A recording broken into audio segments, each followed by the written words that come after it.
Assalamualaikum warahmatullahi wabarakatuh. Perkenalkan, nama saya Alipia Nurajijah Habibillah Ahmad dengan NIM 2106425. Di sini saya akan memaparkan materi mata kuliah Psikologi Pendidikan dari bab pertama sampai bab ke-7.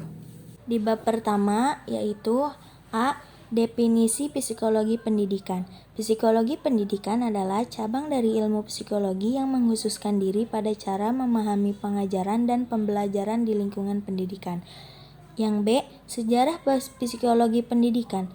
Dimulai pada awal abad 18 yang ditandai dengan adanya penelitian psikologi yang dikhususkan memberi dampak yang besar terhadap berbagai teori dan praktek pendidikan. Yang pertama, aliran yang berkembang. Behaviorisme, psikoanalisis, gestalt, dan praktik pendidikan.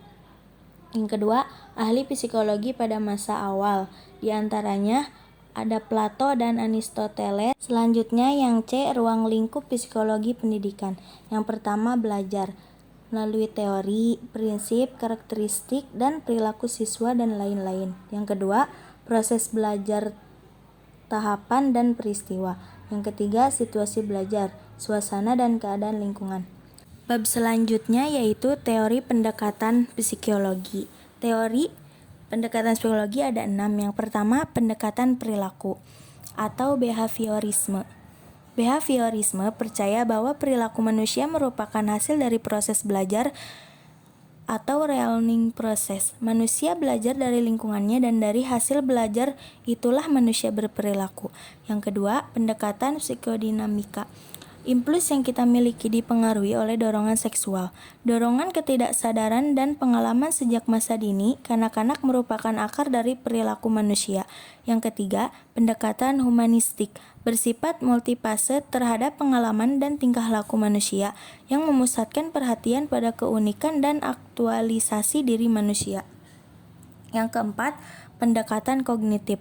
Pendekatan yang berfokus pada berpikir dan proses mental dalam modifikasi atau mengubah tingkah laku dan sering melibatkan pelatihan, pengembangan keterampilan, kontrol pikiran, serta proses-proses dan teknik-teknik yang berorientasi kognitif lain. Yang kelima, pendekatan sosial, menekankan pada pola perilaku dan mental manusia yang berkaitan dengan hubungan antar individu dalam hubungan bermasyarakatan. Yang keenam, pendekatan biologis. Manusia pada dasarnya mewarisi sifat-sifat fisik dari orang tuanya atau juga nenek dan kakeknya secara genetik. Bab selanjutnya ada aspek perkembangan anak.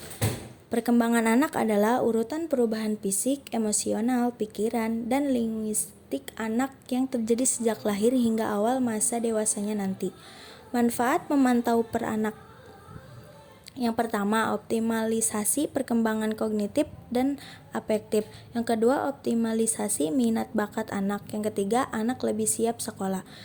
Selanjutnya, ada jenis perkembangan anak. Yang pertama, perkembangan kemampuan fisik, berat, tinggi badan, perkembangan otak, motorik kasar atau halus. Yang kedua, perkembangan kemampuan kognitif.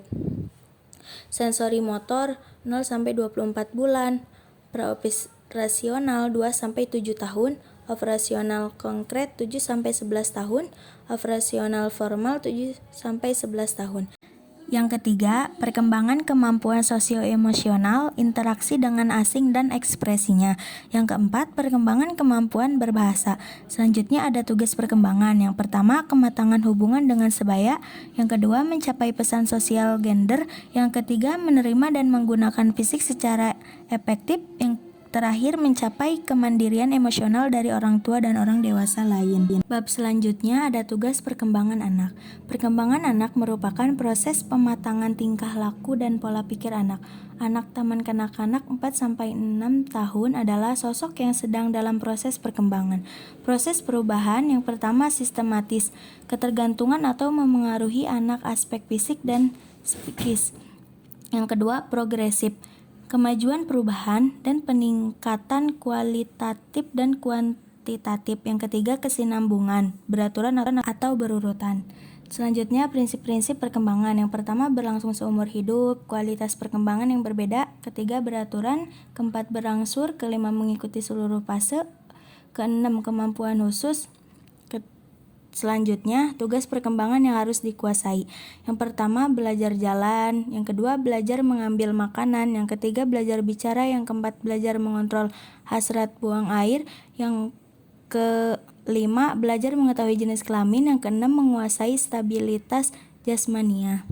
Yaitu pendekatan pembelajaran adalah jalan yang akan ditempuh dan digunakan oleh pendidik untuk memungkinkan siswa belajar sesuai dengan tujuan tertentu. Yang pertama, kontekstual, konstruktivisme, deduktif, induktif, problem solving, open-ended, proses, dan sains. Suatu teori yang di dalamnya terdapat tata cara pengaplikasian kegiatan belajar mengajar. Wassalamualaikum warahmatullahi wabarakatuh.